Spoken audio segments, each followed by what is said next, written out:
Halo Sobat Manhwa, kali ini kita akan melanjutkan cerita Raja Absurd part yang ke-62.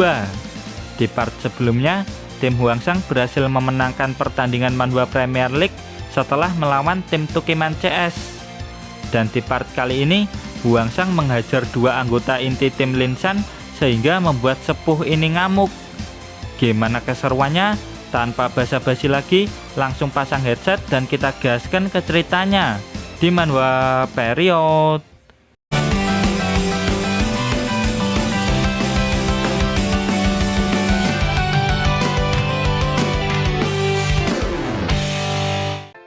Pertandingan pertama Manhwa Premier League telah dimenangkan oleh tim Hwang dengan skor 7-3. Karena Tukiman A selaku kapten tim Tukiman CS menyerang pihak ofisial, maka tim Tukiman CS akan di blacklist dari turnamen ini selama beberapa musim ke depan. Lalu berita kemenangan tim Hwang menyebar luas hingga di seluruh negara Holy Grail, bahkan viral hingga ke ibu kota. Mereka semua terpukau dengan permainan sepak bolanya Xiao Yu. Mereka juga ngakak brutal setelah melihat permainan si kuda binal. Di pagi hari yang sangat cerah ini, Pak Eko mengatakan ke Xiao Yu bahwa di luar penginapan mereka banyak wartawan yang ingin mewawancarai dirinya.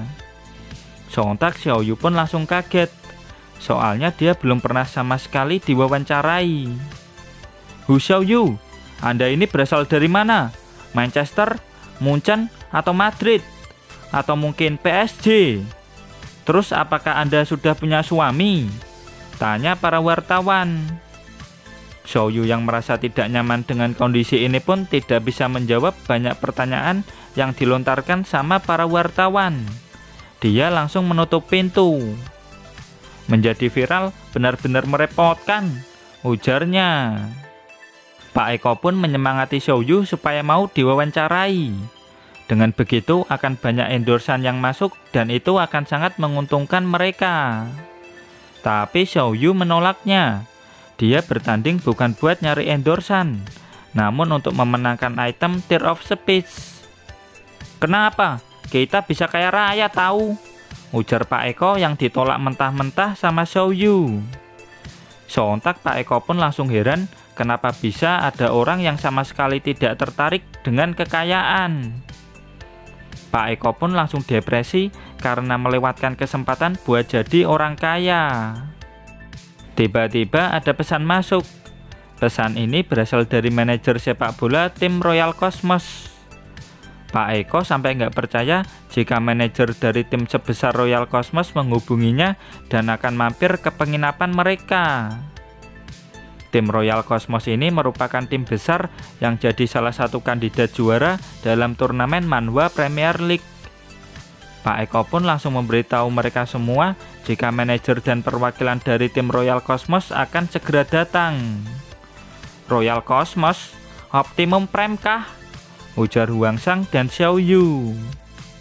Dan tak lama kemudian, ada helikopter yang menghampiri kamar penginapan mereka. Helikopter ini langsung menyapa tim Hwangsang dengan ramah. Gadis ini bernama Meng Gui. Dialah manajer tim Royal Cosmos yang terkenal itu. Dia datang kemari karena melihat permainan hebat Xiao Yu kemarin malam. Tanpa basa-basi, Meng Gui langsung to the point ingin merekrut Xiao Yu ke tim Royal Cosmos. Keduanya saling tatap-tatapan. Kemudian Meng Gui mendekati Xiao Yu dan membujuknya dengan bujuk rayu serta kata-kata manis supaya Xiao Yu mau gabung ke timnya. Biaya transfer sebesar apapun bisa Meng Gui penuhi. Bahkan gaji Xiao Yu nanti juga sangat besar hingga tidak akan habis buat 7 turunan. Sontak Xiao Yu langsung mendorong Meng Gui menjauh. Dia tidak akan terbujuk dengan kata-kata manis itu. "Hwangsang, ternyata dia jomok," ujar Xiao Yu ke Hwangsang. Meng Gui mengatakan kalau akan membawa Xiao Yu masuk ke dalam timnya. Hwangsang selaku kapten disuruh untuk menyebutkan nominal harganya. Berapapun jumlahnya akan Meng Gui bayar. Meng Gui juga menegaskan jika dia sangat membenci orang yang menolak permintaannya. "Aku nggak butuh uangmu. Sebagai gantinya, bisa beri aku item Tear of Space? Ujar Huangsang dengan polos. Setelah mendengar itu, Menggui langsung merasa tidak senang dengan Huangsang. Seolah-olah Huangsang menginjak harga dirinya. Jadi gimana? Setuju nggak? Tanya Huangsang tanpa dosa. Menggui tidak bisa menyetujuinya. Tear of Space adalah harta karun nasional. Sekaya apapun Huangsang tidak akan mampu untuk memilikinya. Menggui pun mendorong Huangsang dan mengatakan untuk jangan main-main dengan dia. Tiba-tiba Menggui merasa seperti digorok sama Chainsaw. Menggui pun terheran-heran dengan aura haus darah yang tiba-tiba ini. Aura haus darah tadi berasal dari pelatih Liu. Pelatih Liu tidak suka gadis baru seperti Menggui menyentuh Huangsang. Jangan sembarangan menyentuhnya. Lain kali bukan hanya aura haus darah, tapi Chainsaw beneran, tegas pelatih Liu. Menggui langsung menghentikan pengawalnya yang ingin memberi pelajaran ke pelatih Liu. Dia merasa jika ada kemungkinan untuk bekerja sama di masa depan nanti, jadi tidak perlu berbuat sampai sejauh itu. Karena ini berada di wilayah ibu kota, pasti tim Huangsang akan terlibat masalah. Dan saat itu tiba, Menggui tidak sabar melihat mereka semua minta tolong padanya. Menggui juga mengingatkan tim Huangsang akan satu hal. Apapun yang terjadi, dia tidak akan pernah membantu tim Huangsang. Tapi 3 bunsin Huangsang yang mirip Menggui mengatakan jika dirinya akan dengan senang hati membantu Huangsang. Nah nih, siapa mereka bertiga ini? Teriak Menggui. Sore harinya, putaran kedua turnamen Manhwa Premier League antara tim Huang melawan tim S akan segera dimulai. Antusiasme warga sangat tinggi. Bahkan seluruh stadion sampai penuh hingga para penonton sampai membludak keluar. Hal ini bisa terjadi karena semua orang ingin melihat bintang baru Holy Grail, yaitu Hu Xiaoyu alias Mbak Messi. Tidak hanya disambut oleh warga biasa, tapi para promotor, artis terkenal, bahkan sampai manajer tim Royal Cosmos datang untuk menyaksikan secara langsung permainan indah dari Xiaoyu. Terlihat jika Menggui sangat bosan dengan acara pembukaan seperti ini. Dia ingin segera melihat kehebatan Xiaoyu. Di sisi lain, para netizen pun bersorak karena melihat sosok yang terkenal seperti Menggui. Soalnya jarang-jarang mereka melihat Menggui menghadiri pertandingan tim lain. Menggui hadir secara langsung untuk melihat dan memastikan apakah kemampuan Xiaoyu itu benar-benar hebat. Lagi fokus gitu, tiba-tiba ada yang memanggilnya dari belakang. Muncul seorang pria yang menyapanya dengan ramah. Tapi dengan judesnya Menggui bilang untuk gak usah sok kenal. Pria ini bernama Ling Yu. Dia berasal dari tim Lingshan.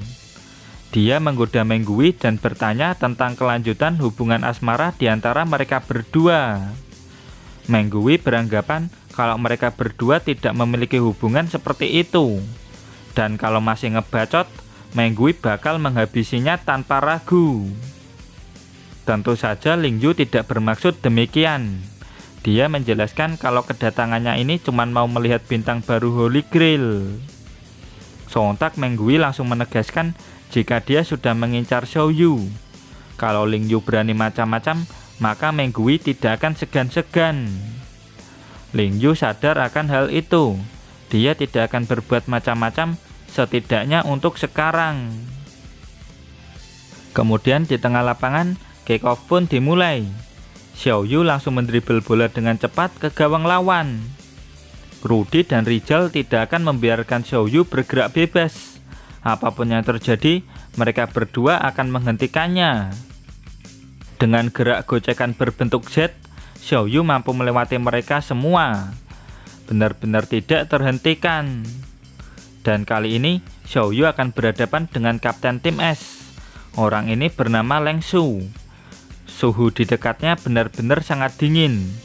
Tapi Leng Shu tidak melakukan apapun dan membiarkan Xiaoyu lewat begitu saja. Dan BAM! Pertandingan baru dimulai dan Xiaoyu sudah mencetak gol. Dengan ini skor 1-0 untuk tim Huang. Para netizen pun langsung meneriakan nama Mbak Messi.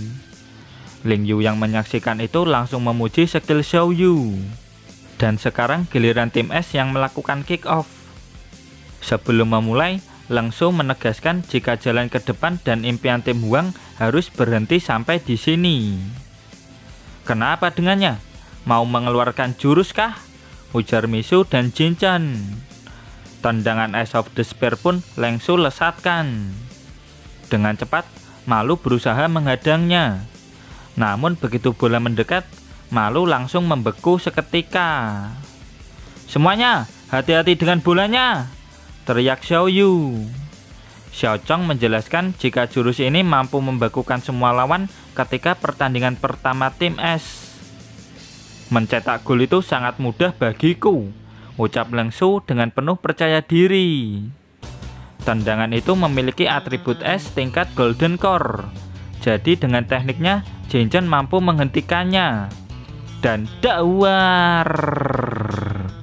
Denju Hiken pun Jin Chen lesatkan. Ling Yu dan Meng Gui dibuat terkejut dengan skill Jin Chen. Bahkan hal itu membuat Xiao Chong dan para netizen terkagum-kagum. Bola esnya Leng Shu berhasil dinetralisir sama skill Jin Chen. Karena efek es sudah hilang, kuda binal mampu menangkapnya dengan sangat mudah. Xiao Chong pun menerangkan jika ada bintang baru di tim Huang. Gadis bernama Jin Chen ini ternyata sangat luar biasa.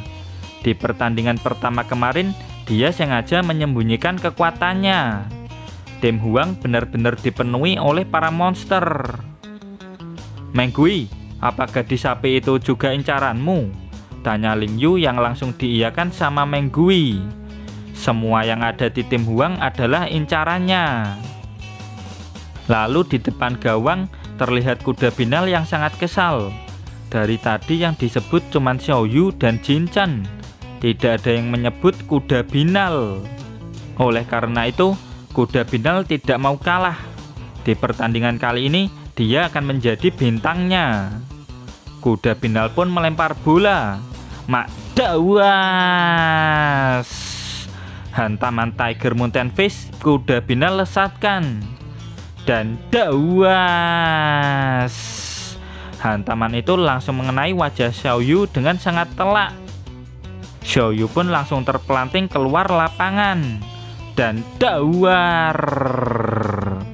Dia langsung meledak di belakang gawang tim S. Selangkah lagi, Xiaoyu akan melihat akhirat. Kuda binal pun gak nyangka kalau serangan ultinya bakal ngenain Xiaoyu. Tidak masalah, hari ini akulah mega bintangnya, ucap si kuda binal dengan penuh percaya diri. Nah nih, apa-apaan si kuda binal itu? Teriak para netizen yang ada di stadion. Akibat hantaman kuda binal, Xiaoyu mengalami cedera parah di wajah dan sedang diobati di pinggir lapangan. Untuk sementara waktu, Xiaoyu tidak akan bisa bermain. Kuda goblok, kau ini kuda apa keledai? Goblok bot, teriak para netizen. Sontak kuda binal langsung ngamuk. Dia menyuruh para netizen yang gak terima buat turun ke lapangan. Di belakang, Malu berusaha menenangkan ayahnya itu. Bisa-bisa kena kartu merah sama wasit. Bukannya diam, para netizen malah terus-terusan memaki si kuda binal. Sontak Malu langsung memanggil monster lautnya untuk membuat para netizen tersebut diam. Alhasil, Malu pun langsung di kartu merah. Memanggil monster dan menyerang para penonton adalah pelanggaran berat. Setelah itu, pertandingan dilanjut. Huli masuk menggantikan Xiaoyu. Meskipun tanpa Xiaoyu, tim Huang tetap bermain dengan solid. Di waktu-waktu sulit, Huang Shang mengeluarkan tendangan full powernya, namun tendangan itu mengenai bijinya wasit, sehingga dia di kartu merah seperti pertandingan sebelumnya. Karena dua anggota di tim Huang kena kartu merah sama wasit, Jin Chen memasang dinding api sehingga membuat lawan tertekan dan tidak bisa menyerang. Dengan ini tim Hwang berhasil mempertahankan keunggulan hingga akhir pertandingan sehingga mereka berhasil menang dengan skor 1-0. Kemudian Malu dan Misu memberitahu Xiaoyu jika mereka berhasil menang. Pertandingan tim Hwang ini emang agak lain dan patut untuk selalu dinantikan. Sekarang waktunya bagi para pemain untuk istirahat. Pertandingan tim Hwang barusan langsung trending. Banyak media-media sosial di Holy Grail yang memasang headline pertandingan tim Hwang melawan tim S. Lingyu pun tahu jika tim Hwang bukanlah tim sembarangan. Belum pernah ada tim newbie seviral ini. Sudah bisa dipastikan jika harga transfer mereka sangat tinggi. Lalu Menggui berucap jika sudah tidak mungkin bagi mereka untuk pindah. Menggui ngomong kayak gini bukan karena pernah ditolak, namun karena tim Hwang sekarang sudah sangat populer.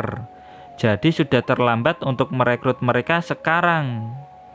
Tapi dengan cepat, Lingyu langsung berlari ke ruang ganti tim Hwang. Begitu sampai, Lingyu langsung membuka pintu dan menyapa seluruh anggota tim Hwang dengan ramah. "Woi, mau kemana? Kamar mandinya di sini," teriak Pak Eko ke si kuda Binal. Sontak Lingyu langsung melihat pemandangan yang sangat mengerikan. "Nah nih, gede banget," ujarnya. Sontak Lingyu langsung keluar dan menutup pintunya kembali. Kemudian Menggui bertanya ada apa di dalam sana. Kok Lingyu kelihatan ketakutan begitu? Lingyu berusaha mati-matian untuk melupakan pemandangan yang ia lihat di dalam tadi. "Emang kamu lihat apa sih?" tanya Menggui. "Kuda Binal bugil," balas Lingyu sambil membayangkan bentuknya. Kemudian kuda Binal keluar ruangan. Dia melihat Lingyu dan Menggui di koridor. "Kau kan si cabul yang melihatku mandi, dasar jomok," bentak si kuda Binal. "Ternyata hobimu ngintip orang mandi ya, dasar jomok," bentak Menggui. Lingyu tidak terima dikatain jomok. Jelek-jelek gini dia masih normal. Lingyu pun langsung mengeluarkan aura spiritual yang sangat kuat. Mereka bertiga akrab dengan tekanan aura ini. Ini adalah tekanan aura dari orang yang memiliki ranah Naschen Soul. Bahkan aura Naschen Soul milik Lingyu lebih kuat sedikit dari milik Maqianyi. Menggui langsung menenangkan Lingyu, yang tadi itu cuman bercanda. Tidak perlu ditanggepin dengan serius. Tapi percuma, Lingyu sudah kepalang emosi. Dirinya bersiap mengeluarkan skill pukulan terkuatnya. Kuda Binal langsung menyuruh semua orang untuk menjauh. "Aku bukan jomok!" teriak Lingyu sambil melayangkan skill Thunder Break of Word. Dan ding! Huangsang tiba-tiba muncul menangkis serangan Lingyu. Kuda Binal dan Menggui pun terkejut dengan kemunculan Huangsang. Lingyu juga sama terkejutnya, soalnya skill ultinya mampu ditangkis sama Huangsang. Dan dakwas! Huangsang mengembalikan skill ulti itu dengan skill Different King, skill Reflektor. Lingyu si jomok pun langsung turu. Menggui yang melihat Lingyu dihempaskan cuman bisa mangap. Pria muda yang sempat ia remehkan mampu membuat orang yang berada di ranah Naschen Soul tidak berkutik. Dia pun jadi yakin jika Huangsang ini adalah seorang hidden boss. Singkat cerita, Lingyu yang udah terkapar dibawa kembali ke markas tim Lingshan. Tim sepak bola Lingshan ini seperti tim Shaolin Soccer. Mereka memadukan ilmu bela diri dengan sepak bola. Sepuh ini bertanya siapa yang sudah membuat cucunya jadi kayak gini. Sejak sepuh memimpin tim Lingshan, belum pernah ada kejadian konflik di luar pertandingan. Melihat hal ini, sepuh merasa tertantang. Setelah diotopsi, Lingyu hanya menderita luka 1 pukulan. Ditambah lagi, Lingyu ini sudah mencapai tahap tengah ranah Naschen Soul. Keadaan seperti apa yang membuatnya tumbang dengan sekali pukul? Apakah musuh berada di ranah Distraction Period? Namun salah satu bawahan sepuh yang kita panggil saja Nanang berkata kalau tidak mungkin ada pendatang baru yang tingkat ranahnya setara dengan sepuh. Jujur saja, sepuh tidak buta akan kemungkinan tersebut. Soalnya itu adalah satu-satunya alasan yang paling masuk akal untuk masalah ini. Lalu sepuh bertanya sekali lagi ke Menggui untuk memastikan apakah benar Ling Yu kalah hanya dengan pukulan keras dari pendatang baru itu. Menggui mengiyakannya, namun perlu effort untuk melakukannya. Menggui juga menambahi kalau itu salahnya Ling Yu sendiri. Soalnya Ling Yu membuka ruang ganti tim Huang dan melihat kuda binal bugil. Makanya dihantam sampai kayak gini sama mereka. Namun ketiga bawahan sepuh tidak percaya jika Ling Yu melakukan hal tercela seperti itu. Kalau memang itu faktanya, apa boleh buat? Sepuh berniat memberikan sebagian hartanya ke Menggui sebagai bentuk ucapan terima kasih karena sudah membawa Ling Yu kembali. Akan tetapi Menggui tidak butuh itu. Tim Royal Cosmos miliknya udah kebanyakan harta. Mungkin lain kali Menggui akan menerima kebaikan sepuh. Mendengar ucapan sombong dari gadis yang usianya jauh di bawahnya membuat sepuh emosi. Dia memaksa Menggui untuk menerima hadiahnya. Tapi dengan tegas Menggui berkata kalau tidak butuh hal itu. Mungkin lain waktu. Tiba-tiba kakaknya Ling Yu datang. Dia berniat membalas dendam ke orang yang sudah membuat adiknya terkapar tidak berdaya seperti ini. Gadis ini bernama Ling Zhou, dan dia sangat marah. Apapun yang terjadi, Ling Zhou akan membalas orang itu 100 kali lipat. Lalu sepuh menyuruhnya untuk masuk dan kembali ke kamar. Dia memaki sepuh sambil melempar sepatu dan bilang kalau sepuh tidak sayang cucu. Sepuh balik melempar Ling Zhou dan menyuruhnya untuk diam. Menggui pun izin pamit. Dia tidak mau mengganggu waktu berharganya sepuh lagi. Sepuh pun mengancam Menggui kalau dia akan membuat Menggui menyesal karena sudah menolak kebaikannya. Singkat cerita, Menggui pun pulang ke hotel sambil jalan kaki. Kejadian hari ini membuatnya benar-benar penasaran dengan Huangsang. Dan tanpa sadar, Menggui berjalan ke tempat penginapannya Huangsang. Berhubung lagi di sini, sekalian saja mengamati dan mencari tahu apa rahasianya tim Huang. Dia ini lagi ngapain? Malah latihan basket, batin Menggui. Kemudian Menggui masuk dan menyapa Huangsang sambil basa-basi. Huangsang latihan malam-malam gini biar bisa jago kayak Xiao Yu. Huangsang juga bertanya apa Menggui bisa memberikannya sebuah tips and trick. Sontak Menggui langsung terkejut setelah dimintai tips and trick sama Huangsang. Menggui bukannya nggak mau ngasih, tapi ngasih tips and trick ke lawan itu agak beresiko. Sambil malu-malu, Menggui bisa saja ngasih tip kalau Huangsang emang memaksa. Lagi asik ngobrol, tiba-tiba ada pengganggu yang datang lewat plafon. Pengganggu ini adalah Ling Zhou, kakaknya Ling Yu. Dia berniat membalaskan dendam adiknya. Ling Zhou juga memaki Huangsang. Bisa-bisanya bocah lemah sepertinya mampu membuat adiknya terkapar. Rasakan pembalasanku ini! Teriak Ling Zhou sambil melayangkan skill pukulan kuat Heroic Thunder Impact. Dan ding! Huangsang langsung menangkisnya. Menggui tidak yakin itu bisa menahannya. Soalnya skill Heroic Thunder Impact jauh lebih kuat dari skillnya Ling Yu. Dan dawas! Ling Zhou langsung dihempaskan hingga keluar angkasa. Menggui pun langsung terkejut karena skill Huangsang mampu membalikan serangan yang bahkan lebih kuat dari skill ultinya Ling Yu. Menggui merasa jika Huangsang ini benar-benar menjadi ancaman terbesar bagi tim Royal Cosmos. Singkat cerita, panel berpindah ke markas tim Lin San. Ling Zhou terkapar dan bernasib sama seperti adiknya. Menggui mengantar Ling Zhou pulang. Dirinya menagih harta yang dijanjikan sama sepuh tapi 2 kali lipat lebih banyak dari yang pertama tadi. Sepuh ini berusaha menahan amarahnya. Selain kedua cucunya dibuat terkapar, dia jadi harus memberikan harta karunnya ke Menggui 2 kali lipat lebih banyak dari sebelumnya. Sontak amarah Sepuh langsung meledak. Tidak peduli siapa orang itu, Sepuh akan membantainya. Kemudian kita diperkenalkan sama Purnomo. Dia adalah kepala keamanan hotel. Tugasnya memastikan para tamu hotel untuk tetap aman. Itu merupakan tanggung jawab, kewajiban, dan kebanggaan mereka sebagai tim keamanan hotel. Moto mereka adalah Heroes Never Fade.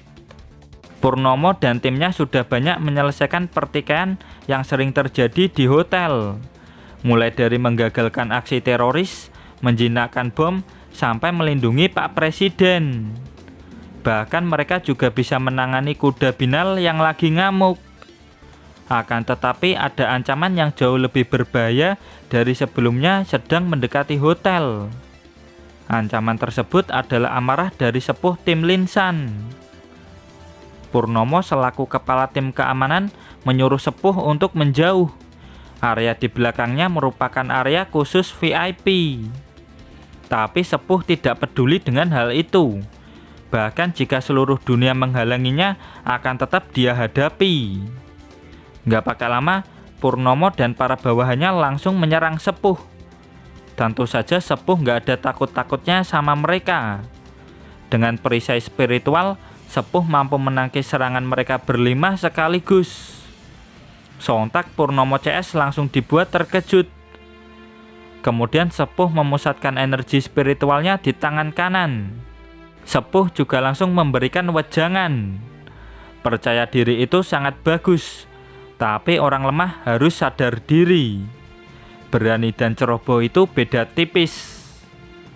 Purnomo langsung melihat gambaran kematian.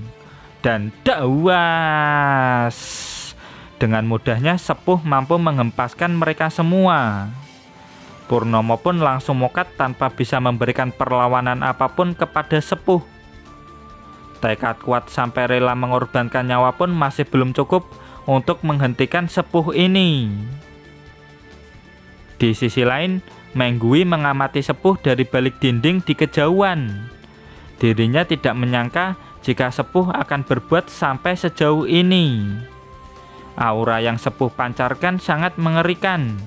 Benar-benar aura dari seorang iblis yang sedang mengamuk. Lalu Menggui melapor ke timnya jika Sepuh beneran datang ke hotel. Dan saat menoleh, Sepuh sudah ada di belakangnya. "Kenapa kau di sini? Memata-mataiku kah?" ujar Sepuh. Dan dawar! Sepuh langsung meledakkan area itu hingga Menggui terkapar tidak berdaya. Menyerang pemain lain di luar stadion adalah pelanggaran paling berat.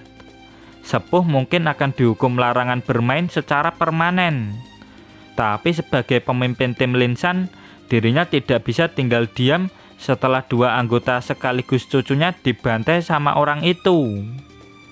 Orang yang ditargetkan Sepuh adalah Huangsang. Meskipun begitu, Huangsang tidak mau lari. Dia ingin melihat kekuatannya Sepuh. Tapi manajer hotel meminta Huangsang untuk lari. Bahkan tim keamanan yang diketuai Purnomo sama sekali tidak berkutik. Malu dan Misu juga berusaha keras membujuk Huangsang. Namun pendirian Huangsang tidak goyah. Apalagi Huangsang bisa meniru skill hebat dari Sepuh. Lalu pelatih Liu menerangkan, jika Sepuh berada di ranah distraction period, maka mereka semua bisa dengan mudah dibantai sama Sepuh. Huangsang membenarkan ucapan pelatih Liu. Kalau Sepuh memang sekuat itu, bisa sangat berbahaya buat teman-temannya. Jadi Huangsang menyuruh teman-temannya untuk melarikan diri dan dirinya akan pergi sendiri menemui Sepuh. Dan dawar! Belum sempat pergi, Sepuh sudah datang. Mereka semua yang ada di dalam sana langsung pasrah. "Siapa yang sudah membuat kedua cucuku terkapar?" tanya Sepuh dengan tegas. "Itu aku, Sepuh Blimbing. ucap Huangsang dengan polos. Nah nih, sepuh blimbing katanya. Batin sepuh. Sepuh blimbing dasmu, rasakan kekuatanku ini. Mati kau bocah gak ada akhlak, teriak sepuh blimbing. Dan sayang sekali, chapter pun berakhir sampai di sini. Bagaimana cara Huangsang melawan sepuh blimbing ini? Kita akan lanjut lagi di part berikutnya. Dan terima kasih buat kalian yang selalu hadir dan komen di setiap video admin. Terus dukung channel ini dengan cara like, comment, subscribe. Dan jangan lupa kultivasikan loncengnya juga. Sampai jumpa lagi di video berikutnya. Bye-bye.